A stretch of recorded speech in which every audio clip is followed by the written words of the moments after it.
Alkenes, bracket में लिखे olefins. Olefins का मतलब means oil forming compounds, oil forming compounds, ठीक है। और अगर आप डेरिवेटिव्स में जाओगे, डेराइव्ड नेम में, तो हमने इसका नाम लिखा था इथाइलिन, इसको हम लिखते थे प्रोपाइलिन, यानी कि इनका नाम हम अल्काइलिन भी कहते हैं। लिखिए, they are also known as alkylenes, alkylenes, as they form alkylines, as they form oily liquid, oily liquid when reacted with halogens, when reacted with halogens, ठीक है। तो लाइक आई सेड कि ऑर्गेनिक केमिस्ट्री का कोई भी जो chapter है वो 3-4 स्टेप में पढ़ाया जाता है। पहले इंट्रोडक्शन, फिर उसकी जनरल मेथड्स ऑफ प्रिपरेशन, यानी कि वो बनाया कितने तरीके से जा सकता है, फिर उसकी फिजिकल प्रॉपर्टी, यानी कि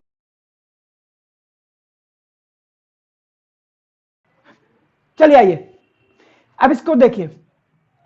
मुझे पता है ये डिहाइड्रोहेलोजिनेशन करता है, अगर मैं इसके मैकेनिज्म पे जाऊं तो ही ये कर पाऊंगा।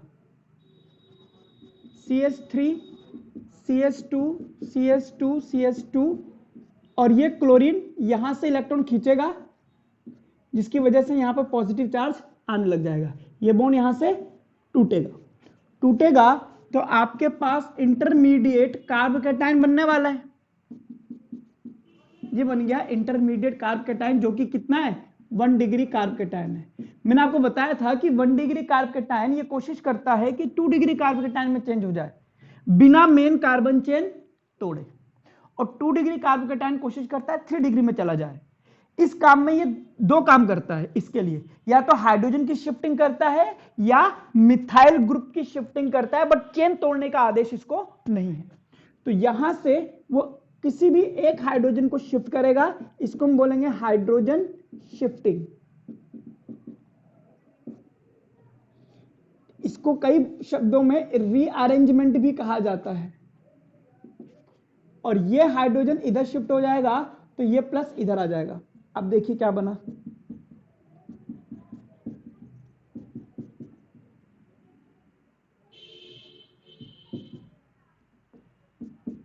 क्लियर, ये अल्फा कार्बन हो गया।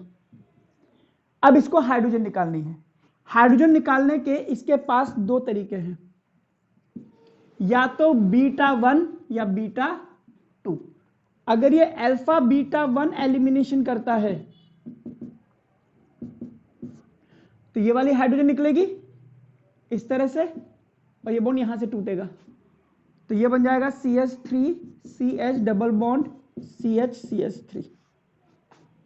लेकिन अगर ये अल्फा β2 एलिमिनेशन करता है तो ये वाली हाइड्रोजन निकलेगी और ये बनेगा। इन दोनों में से कौन सा प्रोडक्ट ज्यादा स्टेबल है? ये वाला सेटजेफ रूल, मोर सब्स्टिट्यूटेड एल्कीन ज्यादा बनती है, और शॉर्ट में बोले तो डबल बॉन्ड बीच में आता है, तो ये आपका मोर स्टेबल है। सेटजेफ रूल ये आपका कैसा है? लेस स्टेबल, इसीलिए प्रोडक्ट ये कहा जाएगा, वो गलत हो जाएगा, इसीलिए तो सिखाया था मैंने ये। अब इसको देख करके कहीं नहीं लगता कि डबल बॉन्ड यहां आ जाएगा, लगता है कि यहीं आएगा।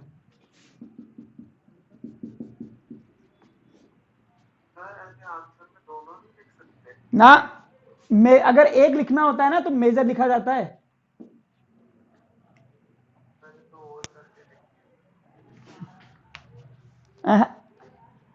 ये बनता है लेस स्टेबल है, कम बनेगा। एक और क्वेश्चन कर रहा,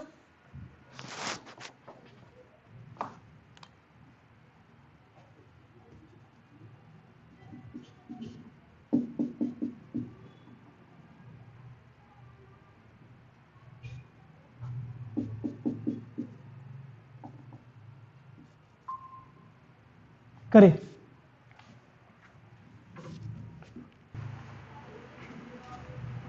चलिए आइए मैग्नीशियम देखते हैं। ये माइनस आ जाएगा, ये प्लस आ जाएगा, ये खींच लेगा। क्लियर है? तो ये हो गया आपके पास CS3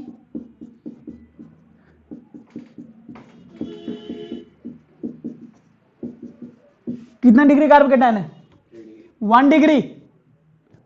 ये कार्बन तो एक ही कार्बन से जुड़ा है। अगर यहां पे पॉजिटिव होता तब बोलता ना 3 डिग्री है। और क्या अब क्या करेगा? ये कोशिश करेगा 2 डिग्री में चेंज हो जाऊं या 3 डिग्री में चेंज हो जाऊं। और इसके लिए क्या करता है? या तो हाइड्रोजन को शिफ्ट करेगा या मिथाइल को शिफ्ट करेगा बिना मेन चेन तोड़े। मेन चेन कौन सी इसकी? ये वाली। तो इसको नहीं तोड़ेगा और यहां से मिथाइल की शिफ्टिंग होगी।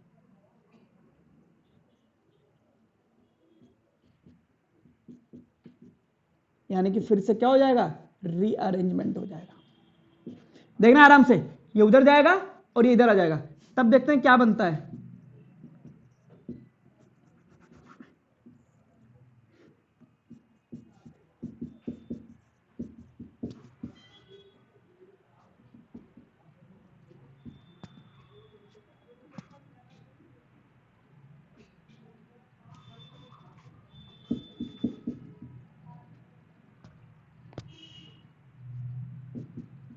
ये वाला अब क्या करेगा?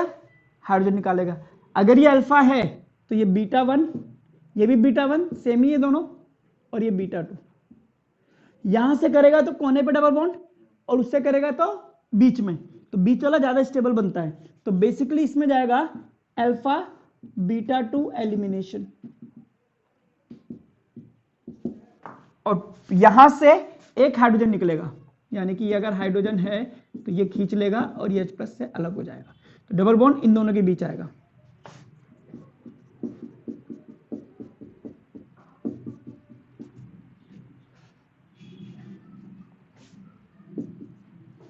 अब इस कंपाउंड को देखिए और इसको देखिए, कहीं दूर दूर तक लगता ही नहीं कि इससे ये बन जाएगा।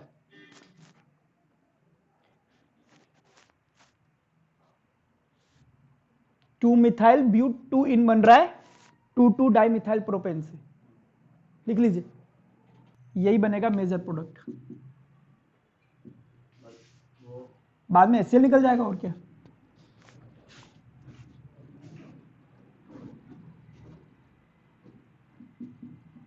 तो फाइनल रिएक्शन होगी आपके पास ये वाली।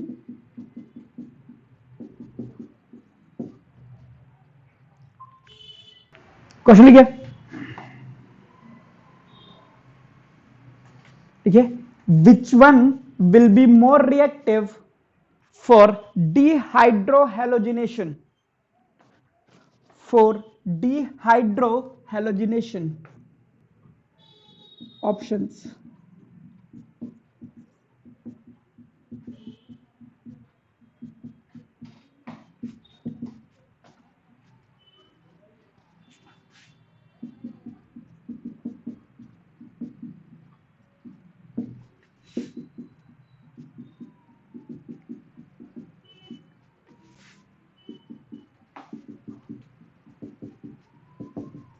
बताइए।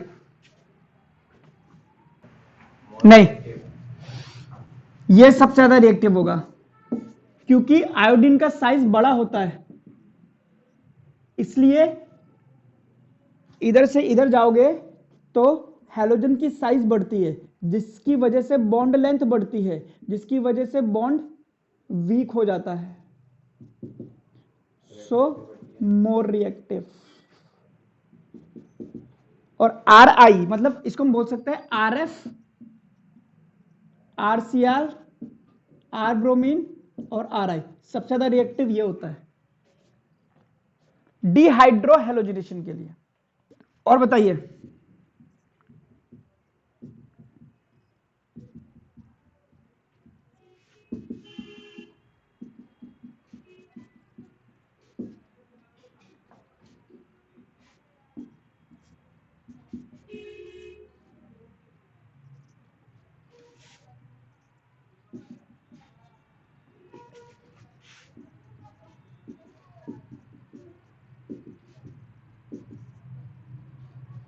इनमें बताइए कैसे देखोगे? आपको पता है ये निकलता है तो क्या बनता है? Carb cation. इसमें कौन सा कार्ब कैटायन बनेगा? 1 डिग्री कार्ब कैटायन। इसमें कौन सा बनेगा? 2 डिग्री कार्ब कैटायन। इसमें कौन सा बनेगा? 3 डिग्री कार्ब कैटायन। तो इससे 1 डिग्री कार्ब कैटायन इजीली बनेगा, या इससे 2 डिग्री बनेगा, या इससे 3 डिग्री बनेगा? 3 डिग्री बनेगा, क्योंकि ये मोर स्टेबल है, तो इसकी टेंडेंसी इसमें जाने की ज्यादा हो जाएगी। क्योंकि सब में क्लोरीन लगा है तो ये वाला फैक्टर मतलब ही नहीं बना, तो सबसे ज्यादा रिएक्टिव 3 डिग्री हैलाइड होगा, क्योंकि इनका करस्पॉन्डिंग कार्ब कैटायन की स्टेबिलिटी बढ़ती है।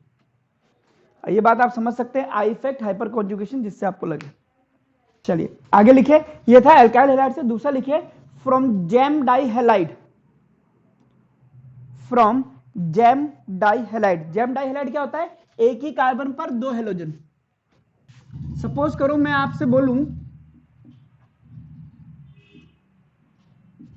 इससे मुझे हेलोजन निकालनी है, तो पहले बात यह है कि इसमें जिंक पड़ता है और इसके 2 मोल यूज होते हैं। मतलब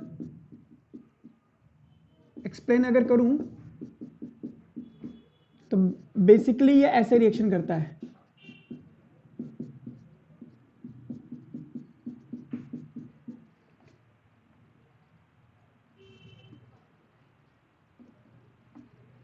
तो ये 2ZnCl2 निकालेगा और दोनों के बीच में डबल बॉन्ड बना देगा, तो ये रिएक्शन ऐसे होती है।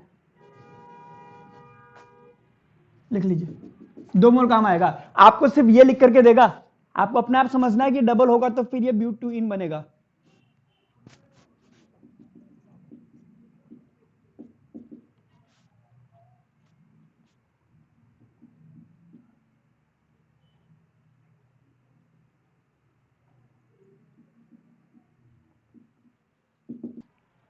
ठीक है, और अगर विसिनल हो तो भी, विसिनल मतलब एडजेसेंट कार्बन पर हेलोजन।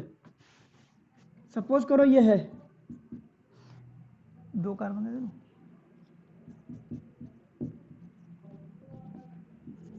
और आप जिंक की रिएक्शन कराओगे।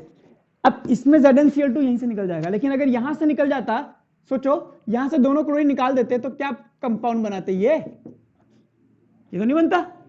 बट यहां पर ये दोनों हाइड्रोजन क्लोरीन निकलेगी तो ये यहां शिफ्ट हो जाता और ये हो जाता है आपके पास कंपाउंड। सिंपल। क्या है ये? डीहैलोजिनेशन। इससे पहले वाला क्या था? डीहाइड्रोहैलोजिनेशन, और ये क्या है? डीहैलोजिनेशन।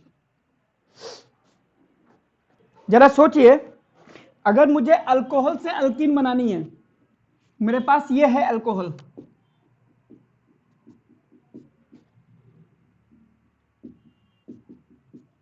और मुझे बनानी है 3 कार्बन की alkyne.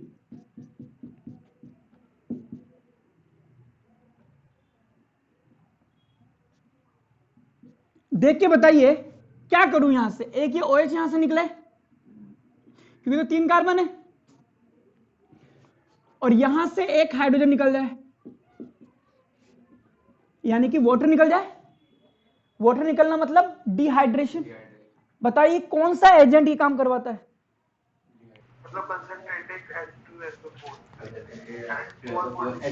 Concentrated H2SO4 eight 443 kelvin, ये हो गई रिएक्शन। इसको बोलते हैं डिहाइड्रेशन।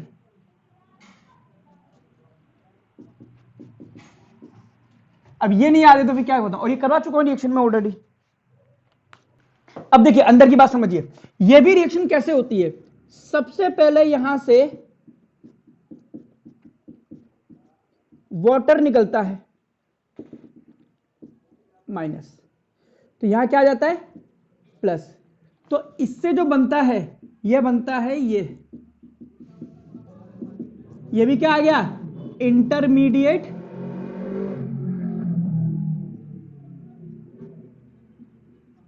Carb cation. और आपको याद है इससे पहले वाली रिएक्शन में भी कार्ब कैटायन बना था, और उस कार्ब कैटायन के लिए क्या इंपॉर्टेंट था कि 1 डिग्री है तो 2 डिग्री में, और 2 डिग्री है तो 3 डिग्री में चेंज होता है बिना मेन कार्बन चेन तोड़े। और इस कोशिश में ये 2 काम करता है, या तो हाइड्रोजन शिफ्टिंग करेगा या मिथाइल शिफ्टिंग करेगा। ये कौन सा डिग्री का कार्ब कैटायन है? 2 डिग्री कार्ब कैटायन। 3 डिग्री ये नहीं बन सकता, यानी कि अभी यहीं पर रहेगा। अब इसके बाद में इसको क्या करना है? हाइड्रोजन निकालनी है, चाहे वो यहां से निकाल दे यहां से निकाल दे, बात एक ही है।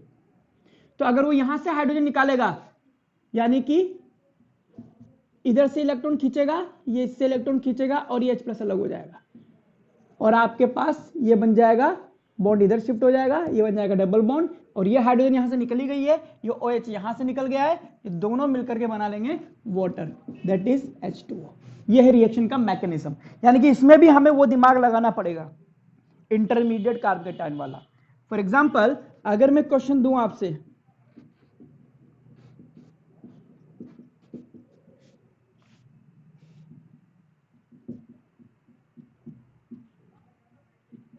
तो बताइए मेन प्रोडक्ट क्या बनेगा? ये यहां से निकालोगे, प्लस बन जाएगा, 1 डिग्री कार्ब कैटायन है, और अब ये क्या करेगा कि भाई 2 डिग्री में चेंज हो जाऊं, तो उसके लिए ये हाइड्रोजन यहां से शिफ्ट होगा इधर, और ये 2 डिग्री कार्ब कैटायन में चेंज हो जाएगा बिना मेन कार्बन चेन तोड़े। अब ये हो गया अल्फा कार्बन। अब कहां से? अभी मेन कार्बन चेन तो ये आ गई ना 2 डिग्री, ये एक बार और हो जाता, बट ये मेन कार्बन चेन थोड़ा ना तोड़ेगा। अगर कोई यहां पे CH3 लगा होता तो ये इसकी भी शिफ्टिंग करवा देता, ये सिर्फ यहीं पे रुकेगा। अब या तो यहां से निकाल दो या यहां से निकाल दो। यहां से निकाला तो अल्कीन कम स्टेबल बनेगा, डबल बॉन्ड बीच में आना चाहिए, सेडजेफ रूल यही कहता है। तो सेडजेफ रूल के अकॉर्डिंग β1 कार्बन से हाइड्रोजन निकलेगी, अल्फा β1 एलिमिनेशन होगा, और ये बनेगा ब्यूट2इन।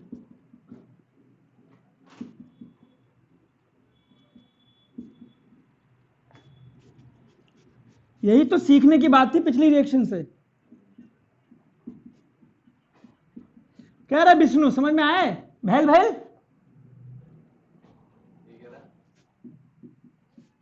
हुआ होना, हो गया ना, हो गया। क्या बोलते हैं इसको? हाइड्रोजन शिफ्टिंग या रीअरेंजमेंट। चलिए साहब तो ये था हमारे पास जनरल मेथड्स ऑफ प्रिपरेशन। हम डालिए फिजिकल प्रॉपर। अब 3 डिग्री का भी बता दूं मैं, वही बात है, वही वाली रिएक्शन दे दूंगा मैं जो उसमें दी थी।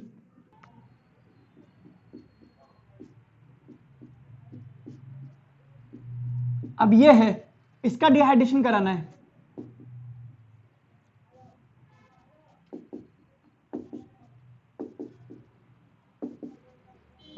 तो यहां से OH निकलेगा,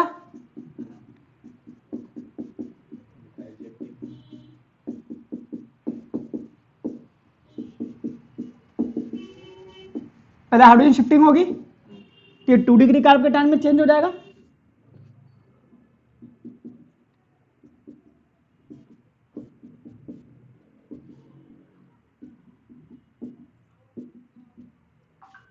बट 2 डिग्री से 3 डिग्री भी बन सकता है।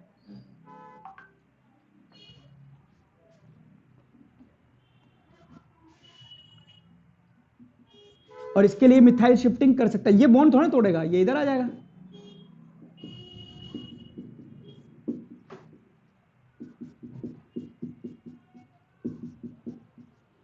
अब इसमें से हाइड्रोजन निकालनी है, कोने से मत निकालना, बीच में से निकाल देना, तो बन जाएगा आपके पास ये।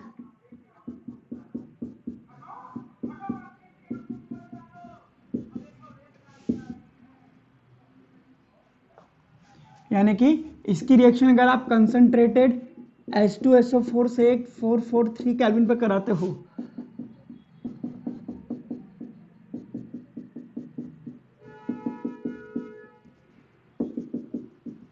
ये है भाई।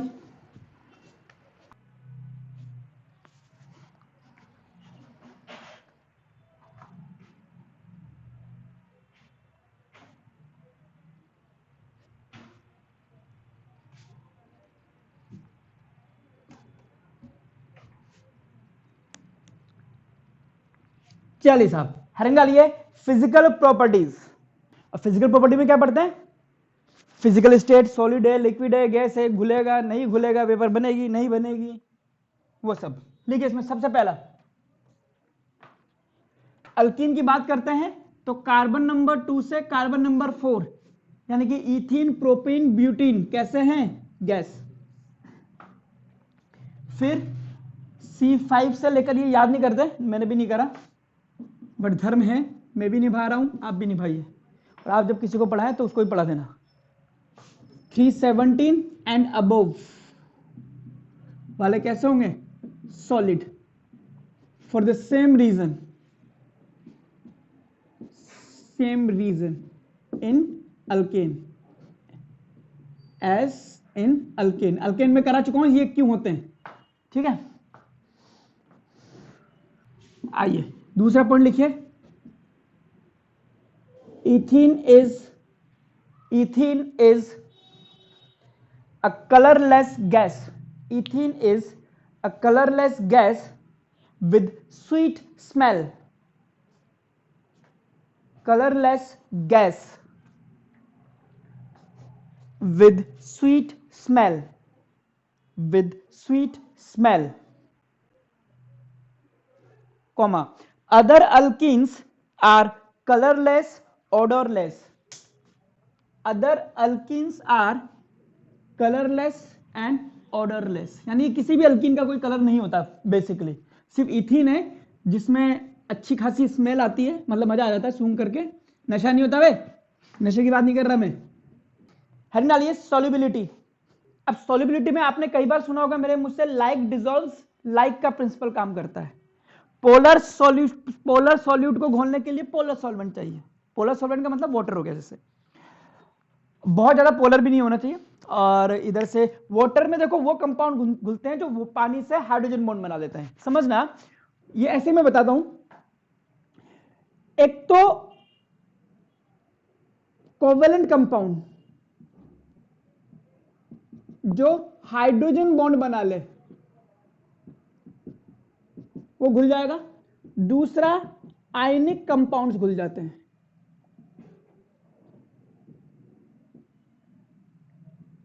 ये दो लोग घुल जाते हैं, जैसे आयनिक कंपाउंड में NaCl, KCl ये घुल जाएंगे, लेकिन कोवेलेंट कंपाउंड वो जो हाइड्रोजन बॉन्ड बना ले, अल्केन नहीं बनाते थे। हाइड्रोजन बॉन्ड समझते हैं ना, जो मोर इलेक्ट्रोनेगेटिव एटम के बीच में जब हाइड्रोजन फंस जाता है।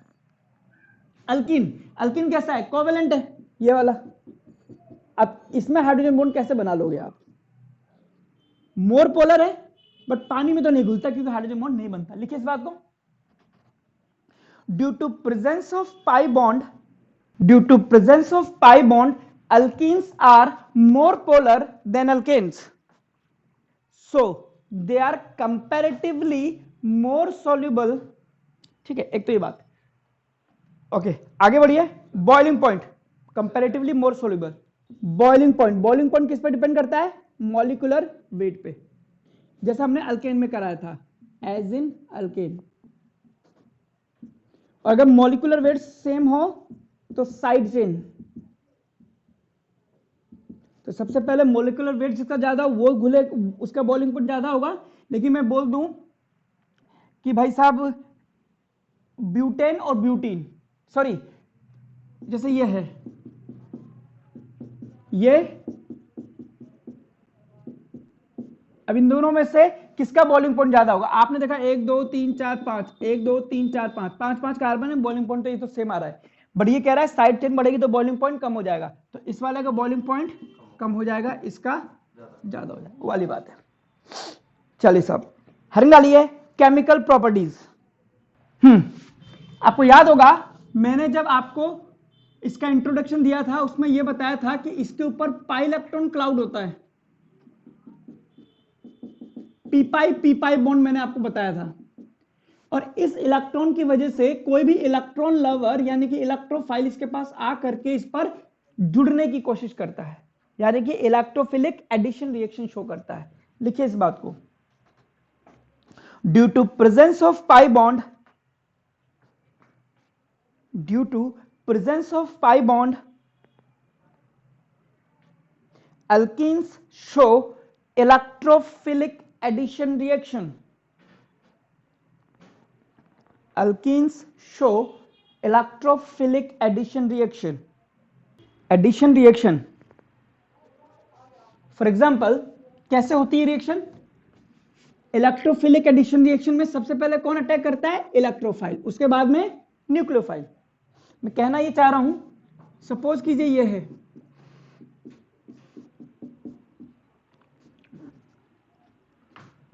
और यहां पर ये कोई कंपाउंड है, CH3 का प्लस आई इफेक्ट होता है, जिसकी वजह से इलेक्ट्रॉनों को पुश करेगा, ये इलेक्ट्रॉन इधर पुश होंगे, यहां आ जाएगा नेगेटिव, यहां आ जाएगा पॉजिटिव, और ये बॉन्ड यहां से टूटेगा, इलेक्ट्रोफाइल इस पर अटैक करेगा, और ये बन जाएगा आपके पास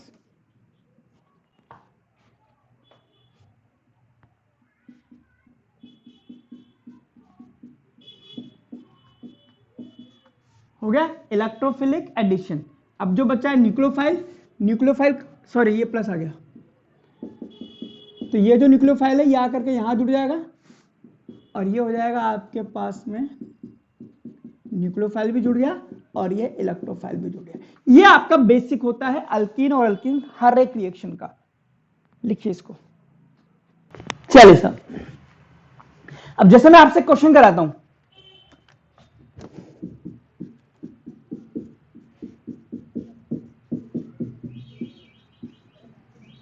करिए, बताओ भाई।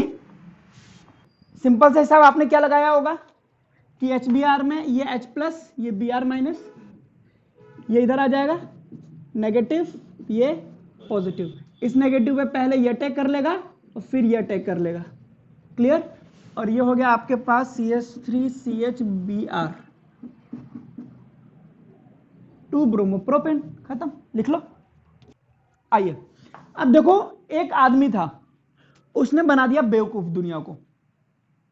उसने एक रूल दे दिया, उसने कहा कि ये जो अटैकिंग वाली रिएजेंट होता है ना, इसमें जो नेगेटिव वाला पार्ट होता है वो उस कार्बन पर, ये दोनों डबल बॉन्डेड में 2 कार्बन होते हैं ना, तो उस कार्बन पर अटैक करता है जिसके पास हाइड्रोजन कम होती है, और उसने सबके कोनियां मारी। फिर इस रूल को बोला गया Markovnikov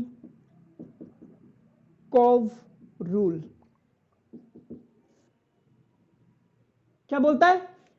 more electronegative part will attack on that carbon which has less number of hydrogen. काय का रूल? लिखिए इस बात को, और इंपॉर्टेंट है, पूछते हैं भाई साहब। लिखिए इसमें, according to this rule,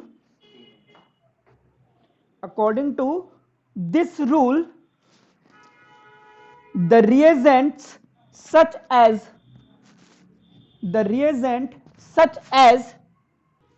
HOH यानी कि पानी, HX जैसे कि हाइड्रोजन हैलाइड जो हमने अभी भी करा, HOX etcetera,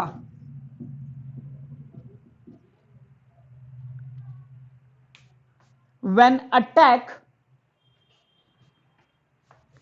on asymmetrical alkene,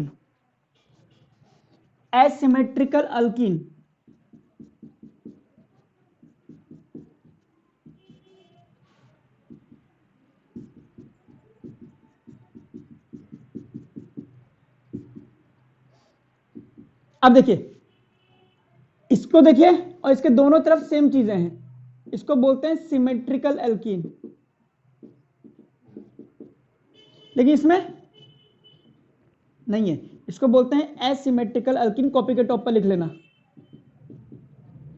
और ये भी एक तरह की कैसी है? Asymmetrical alkene.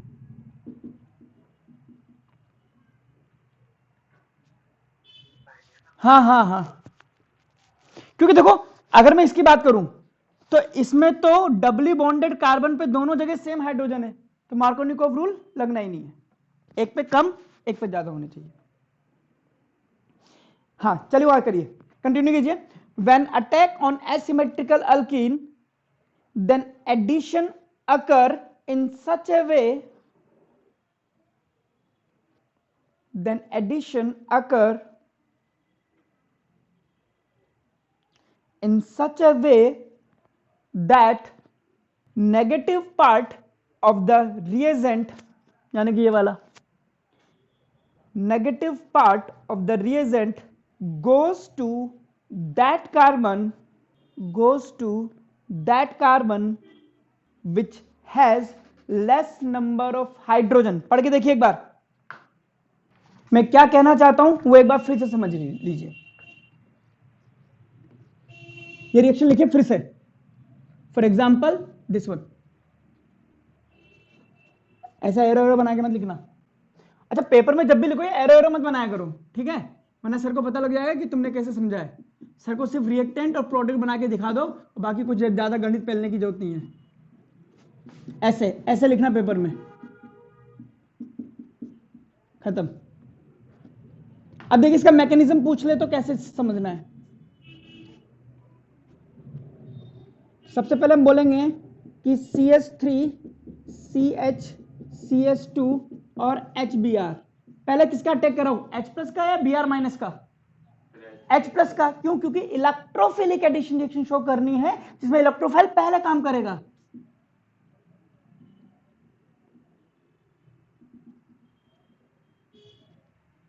क्योंकि यहां आता है नेगेटिव, यहां आता है पॉजिटिव. और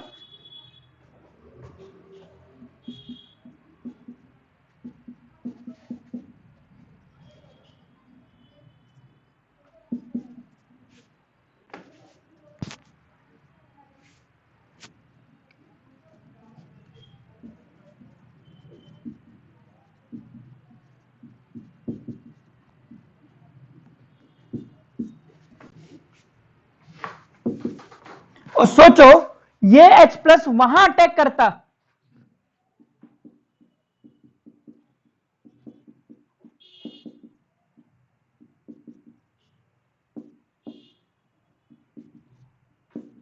तो ये दो पॉसिबिलिटीज हो सकती है. एनसीईआरटी में ऐसे ही देखा कंजरों ने कि एक बार यहां अटैक करा और यहां अटैक करा, ठीक है.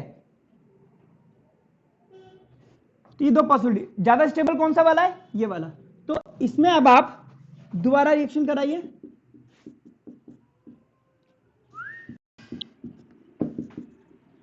और Br- को अटैक करवा दीजिए और कह दीजिए ये प्रोडक्ट बन गया. इसमें मिल जाएंगे आपको 2 नंबर, ठीक है, लिख लीजिए. या it shows electrophilic addition reaction, electrophilic addition reaction. और फिर अंग्रेजी में लिख देना जो भी तुम्हारे समझ में है. फिर इसका एक भाई था, उसने क्या करा, उसको ये मार्कोनी ये जो था ना आदमी, ये कोनी मार के भाग गया था, तो इसका हो गया दुश्मन, बिल्कुल एंटी. फिर उसने अपना रूल दे दिया कि एंटी मार्कोनिकोव रूल. हेडिंग डाली है एंटी मार्कोनिकोव रूल. उन्हें तेने मेरे कोनी मारी है, मैं तेरे लात मारूंगा. Anti Markovnikov rule. पर उसका भाई जो था ना, उसके गले में थोड़ी सी ना खराश रहती थी, इसीलिए इसका एक नाम और पड़ा, खराश इफेक्ट.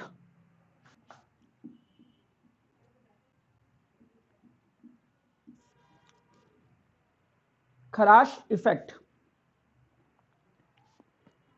ब्रैकेट में लिखिए पेरोक्साइड इफेक्ट. पेरोक्साइड इफेक्ट इसमें लिखिए in presence of peroxide, in presence of peroxide, the addition of HBr, important करना इसको भी,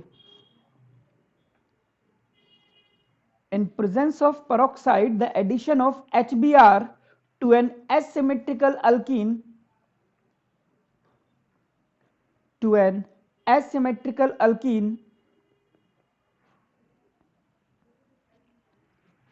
take place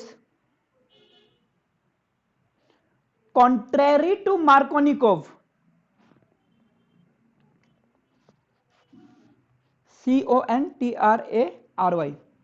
CONTRARY, contrary to Markovnikov. कि मतलब मार्कोनिकॉफ ने बोला था कि नेगेटिव पार्ट उस कार्बन पे अटैक करता है जिस पर हाइड्रोजन की संख्या कम होती है, ये कहते हैं वहां अटैक करता है जिस पर हाइड्रोजन की संख्या ज्यादा होती है। लिखिए इस बात को। Means negative part of reagent means negative part of reagent goes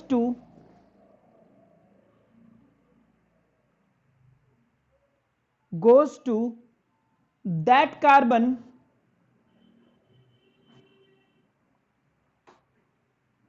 which carry more number of hydrogen. This reaction obeys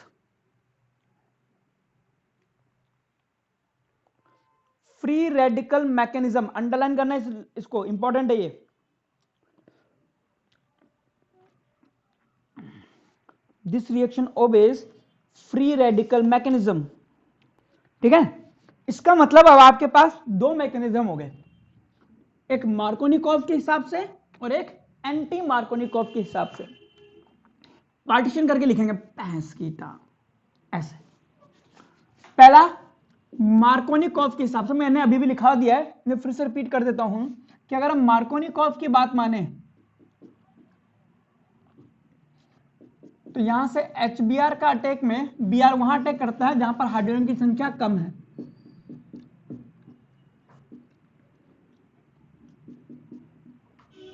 ठीक है, लेकिन कंपेयर कर रहा हूं, है ना, यही रिएक्शन अगर आप किसी पेरोक्साइड को डाल करके करा देते हो, पेरोक्साइड का मतलब आप H2O2 डाल दो या बेंजोइल पेरोक्साइड डाल दो। बेंजोइल पेरोक्साइड देखो ये होता है,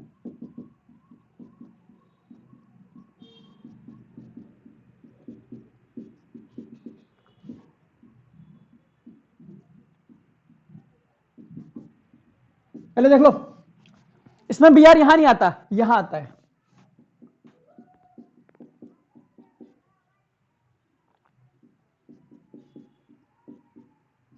अभी समझते हैं ये सब हुआ कैसे, इसका मैकेनिज्म क्या था और इसका मैकेनिज्म क्या था। पार्टीशन करके लिखिए इसको, फिर शुरू करते हैं। बेंजोइल, पहले यहां समझते हैं। अगर मार्कोनिकॉफ का मैकेनिज्म पूछेगा तो सबसे पहले मुझे पता है कि HBr टूटा होगा H प्लस और Br माइनस में, फिर इसमें से कौन पहले अटैक करेगा, H प्लस। अब H प्लस अटैक करके दो काम कर सकता है, या तो H प्लस यहां अटैक कर जाए या यहां कर जाए। तो अगर ये यहां करता है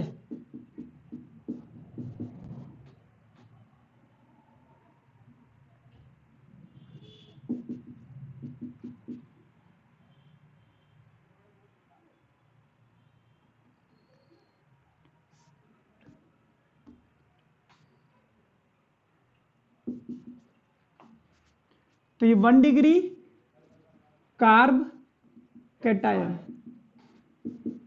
लेस स्टेबल।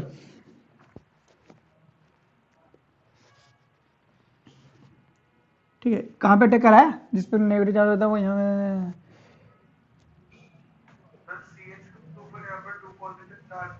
आराम से आराम से आराम से आराम से, ये मैंने यहां अटैक करवाया 1 2।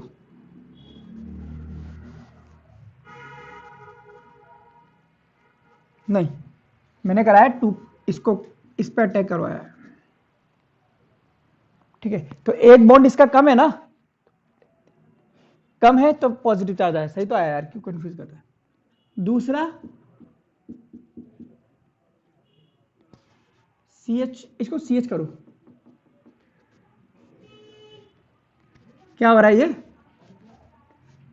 है भाई हीरो, माइनस वाला। अगर तो मार्कोनिकॉफ कहता है ये, तब 2 डिग्री कार्ब कैटायन बनना चाहिए। बात तो सही बोली मैंने। ठीक है, तो वहीं पर अटैक हुआ ये, ओके। और दूसरे में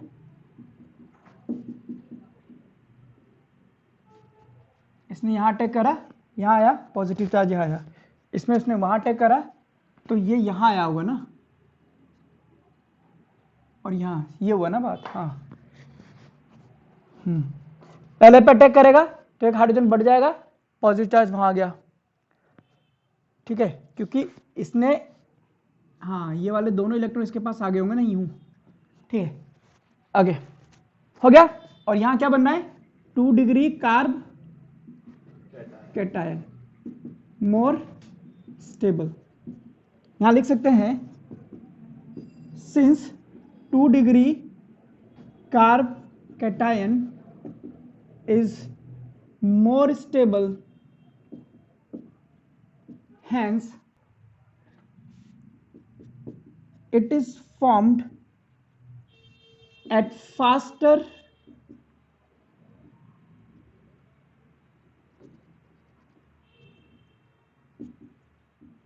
rate and more in amount। तो ये वाला ज्यादा बनेगा, तो अगले में आप इसका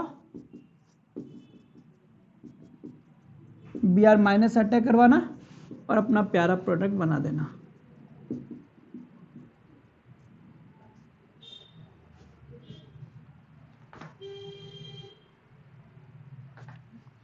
इसको 1 कर लेना, इसको 2 करना, तो फिर ये 1 हो जाएगा, ये 2 हो जाएगा, कैसे भी कर लेना। तो ये बन गया आपके पास 2 ब्रोमोप्रोपेन, नाम लिख दिया करो प्रोडक्ट का, अच्छा रहता है।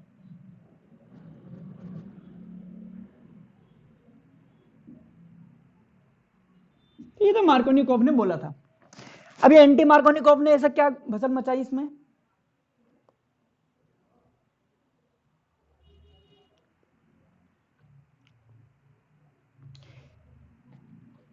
मैकेनिज्म कौन सा है, फ्री रेडिकल मैकेनिज्म।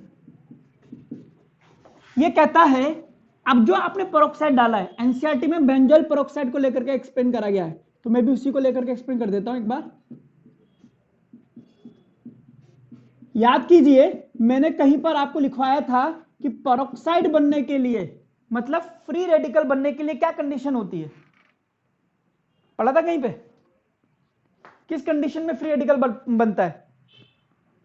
मैंने आपको लिखवाया था, जब रिएक्शन मैकेनिज्म पढ़ाया था, बॉन्ड को तोड़ा था सबसे पहले स्टार्टिंग में, चैप्टर की स्टार्टिंग में, तो हिट्रोलिसिस होमोलिसिस, वहां लिखाया था 3 कंडीशन होती है, या तो हाई टेम्परेचर, या लाइट, या पेरोक्साइड। इन तीनों के केस में पेरोक्साइड, इन तीनों के केस में आपके पास फ्री रेडिकल बनता है। यहां क्या पढ़ा है, पेरोक्साइड, यानी कि फ्री रेडिकल बनता है। क्या होता है, इसका होमोलिसिस होता है इस तरह से, तो ये टूटा और ये टूटा, ये दोनों एक जैसे हो गए, तो ये बनेंगे आपके पास, पहले देखिए,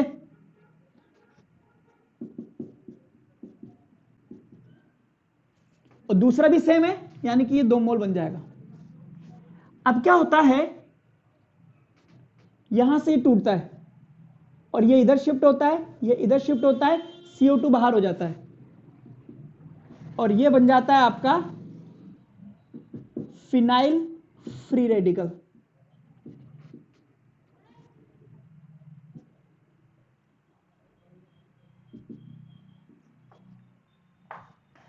अब क्या होता है कि ये फ्री रेडिकल HBr पे अटैक करता है और HBr का भी होमोलिसिस करवा देता है इस तरह से।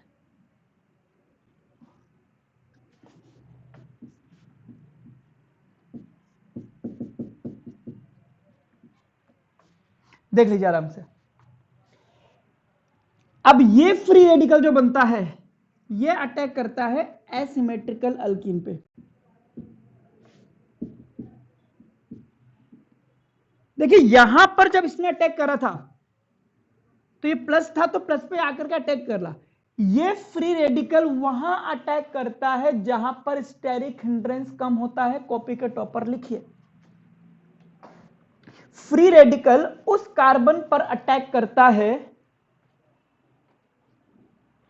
फ्री रेडिकल उस कार्बन पर अटैक करता है जहां पर स्टेरिक हिंड्रेंस कम होता है।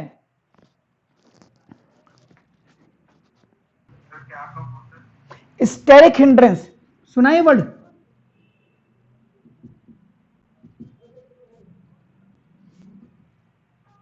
ठीक है।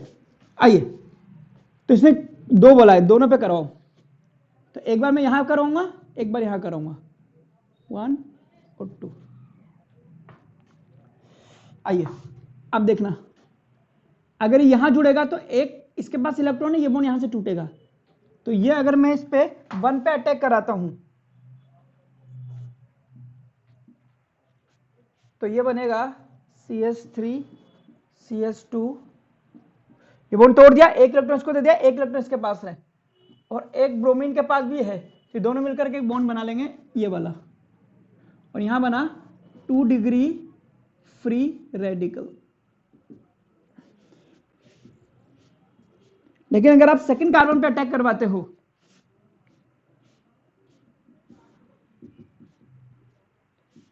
तो सेकंड पे ब्रोमीन जुड़ जाएगा और ये बन जाएगा 1 डिग्री फ्री रेडिकल। एनसीईआरटी के अकॉर्डिंग लिखवा दे भाई मैंने। अब बताइए इन दोनों में से कौन ज्यादा स्टेबल है, 1 डिग्री या 2 डिग्री? 2 डिग्री। कार्ब कैटायन में 2 डिग्री स्टेबल होता है, ये भी ज्यादा स्टेबल होता है, तो ये हो गया आपके पास मोर स्टेबल।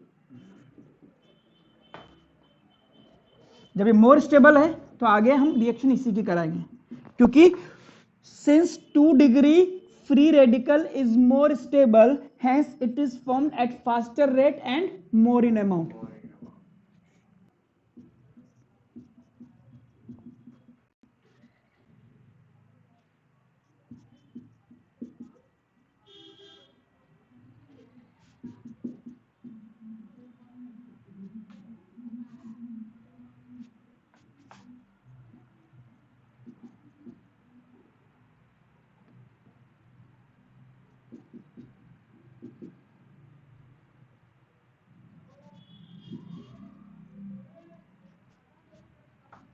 और ये बनेगा आपके पास मेजर प्रोडक्ट। ये था आपके पास एंटी मार्कोनिकोव रूल। अच्छा एक सेकंड, इन्होंने बोला कि यहाँ पे HBr से कराओ, कोई बात नहीं, कोई बात नहीं, उसमें कोई दिक्कत नहीं है। और यहाँ पे बना देना Br का फ्री रेडिकल, और एक माइनर भी बना दो उस वाले का।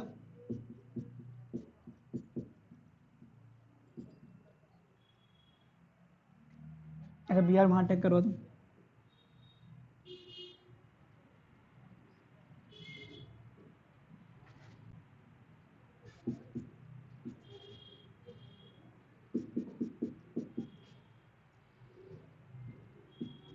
डिक्टो एनसीईआरटी का मैच करवा दिया मैंने। यार अब ये दिखेगा नहीं अभी रिकॉर्डिंग में, ये वाली लाइन में एक बार ऊपर लिख रहा हूं, देखो दिख तो रही है। अरे तुम्हें दिख रहा है, रिकॉर्डिंग वाला कैमरा अलग है ना। तो ये नीचे वाली 5वीं वाली लाइन में यहां लिख देता हूं, दोनों बना करके दिखा रखे इसने, इसलिए मैं लिखवा रहा हूं, और कोई बात नहीं है।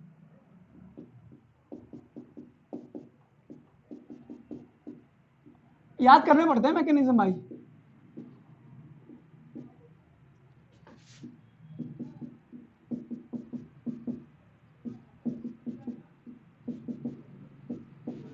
और यहां लिख देना माइनर।